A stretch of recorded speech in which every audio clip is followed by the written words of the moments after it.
So this is going to be a tutorial on how to add an auxiliary 3.5mm jack to like a 2001 Delco radio out of a 2001 GMC Sierra 2500.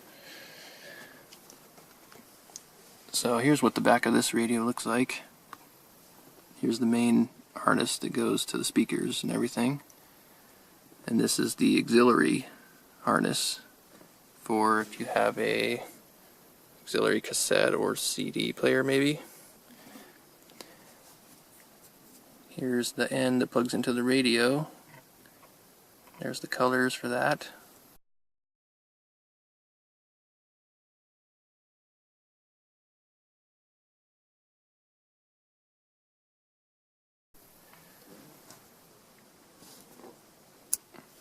So what you can do is you can take these wires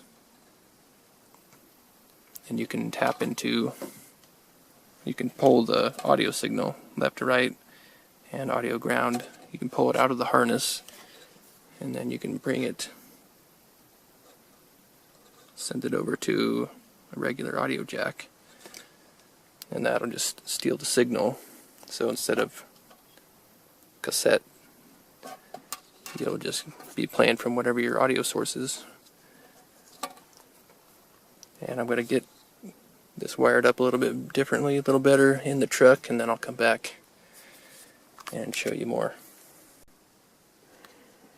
Okay, I've got it temporarily wired up again. Got orange, that's 12 volt into the cassette. This green one here, that's a data line. Black one is ground. And then there's 3 pins in between here, which are the sound channels. So up here, green, that is right channel. See, that is black, that is common ground for the audio. And this gray and white stripe is left audio. And then there's 3 more on the other end of this other gray one here. I believe it's dimmer power. Not sure what this bare wire here is. And then this pink one is, I think it's another data channel. So at any rate, this pink one and this green one are what's going to matter here, because I found a way to trick the cassette, to trick the deck and the cassette, so that you can turn the cassette tape off and the deck will think it's still playing, so you can access your auxiliary channel anytime you want. Basically, you just have to switch. You have to disconnect the green and the pink wire here. So we'll do a little demo.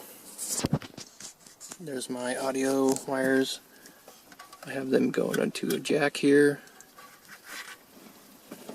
And then that cable plugged into here.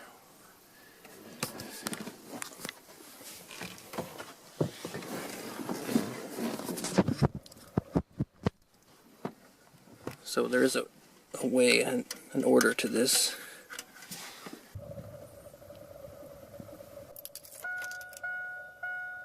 Right now all wires are connected. And nothing's playing on the tablet.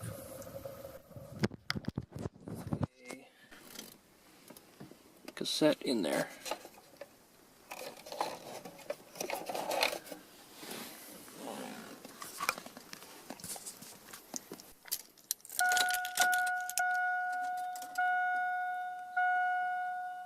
So key on, cassette is already playing. Should be able to hear it running actually.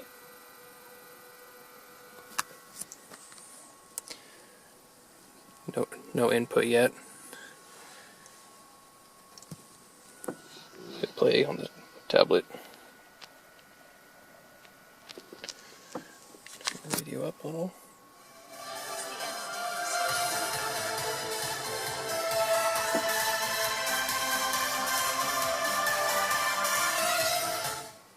Okay, so we'll pause that. Cassette still making noises. Going to disconnect the green wire. And then pink wire. Now the cassette player stopped. And you can see it still shows that there's cassette on the deck itself.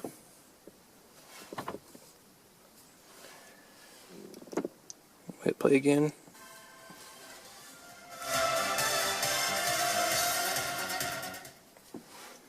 So it's still working.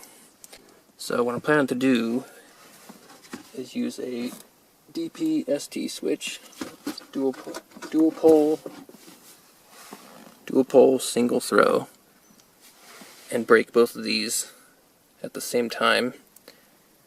And that's the only thing I haven't tested to see if I break both of them at the exact same time, if there's going to be a problem, because this green wire really needs to be broken before the pink one. But I'm not sure. It's possible that if you do both of them at the exact same time, it'll still be okay. Because if you pull the pink wire first before the green, then it doesn't work good. And here's the switch that I'm going to use. It's got two sets of contacts for the two different poles. So I'm going to put all the rest of those connectors back in the connector here,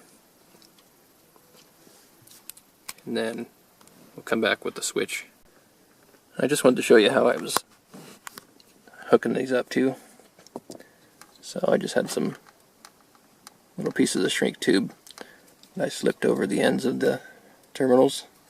I pulled the terminals out of the connector here. I'm going to put all of them back in there, and then I'll splice these two that I need. And then I'll probably cut off these ends for the audio and solder those to the connector for the jack. I just wanted to show you, if you want to know how to get these pins out of this connector. So here's one of them out of it.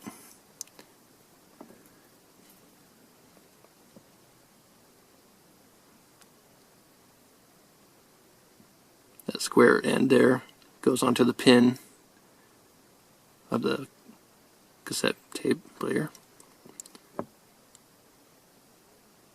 And if you can see that little sliver, if you look at it this way, you can see there's a little sliver on the lower end of that pin.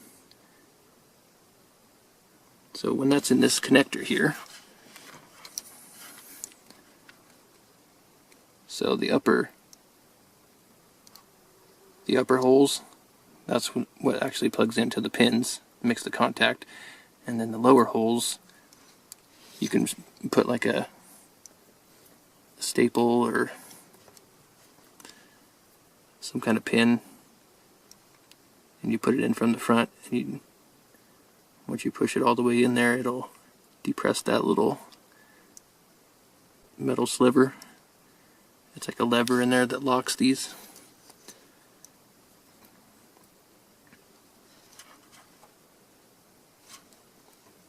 So that's how you would take those out if you need to. Okay, the switch works fine. You can see here, just go same colors. That'll break both of them at the same time. Right now it's off. Turn it on.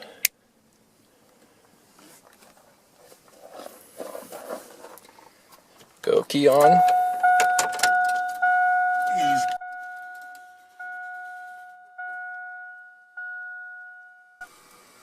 So you can hear the cassette playing. And I've got the auxiliary playing.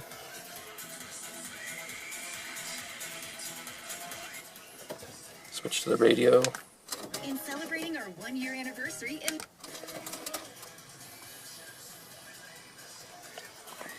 hit the switch. So that turned off the cassette. And we're still playing.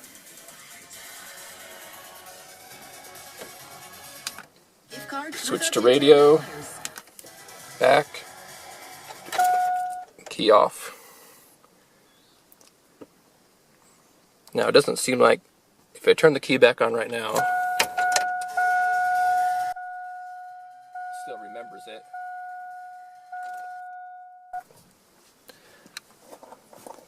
But after a while, I don't know if it's after the accessory power finally turns off, it will forget that this was disconnected. So you'll have to switch this every time that you want to use auxiliary.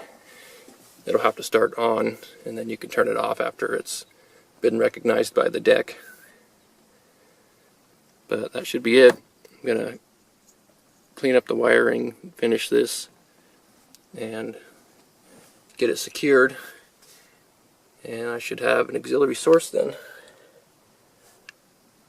So thanks for watching, and I will have another video up of how to remove this part of the console, so you can check the description for that.